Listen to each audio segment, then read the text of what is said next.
हरे कृष्णा।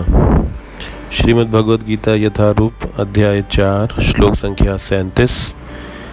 यथेदांसि समिद्धो अग्निर भस्मसात् कुरुते अर्जुना ज्ञानाग्नि सर्वकर्माणि भस्मसात् कुरुते तथा। जैसे प्रज्वलित अग्नि ईंधन को भस्म कर देती है, उसी तरह है अर्जुन, ज्ञान रूपी अग्नि भौतिक कर्मों के समस्त फलों को जला डालती है। तो जब जंगल में आग लगती है तो जंगल की अग्नि सभी प्रकार के पेड़ों को, कई बार सभी प्रकार के पशुओं को भस्म कर देती है, और जंगल की अग्नि को बुझाना असंभव है, सरल नहीं है। उसी प्रकार से ज्ञानाग्नि सर्वकर्माणि, ज्ञान की अग्नि में सभी प्रकार के कर्मों की प्रतिक्रियाएं जल के भस्म हो जाती हैं। तो जन्म जन्मांतरों में हमने लाखों अनगिनत कर्मों के प्रतिक्रियाओं को एकत्रित किया हुआ है। हर कर्म की एक प्रतिक्रिया है। जाने अनजाने में हमसे अज्ञानता के कारण, अपने हित को ना समझने के कारण, जीवन के लक्ष्य को समझने के ना कारण, भगवान की उपस्थिति को ना देखने के कारण हम अनेक प्रकार के ऐसे कर्म करते हैं जिनकी दुखदायी प्रतिक्रियाएं हमें जीवन में आकर सताती हैं। तो ये कर्म का नियम बहुत शक्तिशाली नियम है। जब ये आता है तो पूरी शक्ति के साथ आता है, और प्राय हम इन दुखों के पीछे अपने खुद के द्वारा किए गए कर्मों को देखने में चूक जाते हैं। तो भगवान की कृपा से कोई व्यक्ति अपने दुख की परिस्थितियों में अपने पाप कर्मों को देख पाता है। ये भक्ति में उन्नति का एक लक्षण है। जब हमें ग्लानि का अनुभव होता है और हम भगवान को धन्यवाद देते हैं कि हमारे कर्मों को आपने काट दिया, अब हम आगे से अपने जीवन को बदलने का प्रयास करेंगे।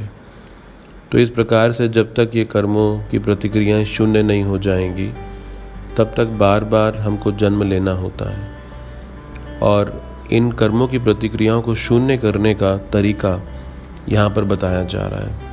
ज्ञानाग्नि सर्वकर्माणि, ज्ञान की अग्नि में सारे कर्मों की प्रतिक्रियाएं नष्ट हो जाती हैं।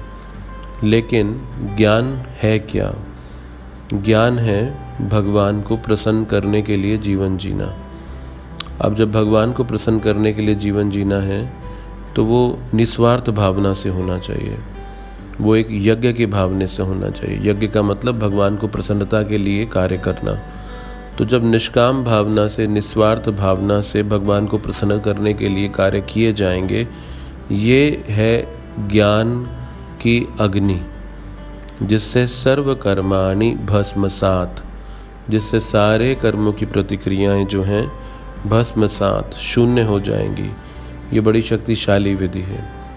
तो जब हम अपने जीवन को इस ज्ञान के माध्यम से जीवन चलाने का प्रयास करते हैं कि हम भगवान के अंश हैं और भगवान हमारे स्रोत हैं, और अंश होने के नाते उन भगवान के प्रति आभार प्रकट करना और उनकी सेवा करना, ये अंश का उद्देश्य है, और ये है ज्ञान का परिणाम।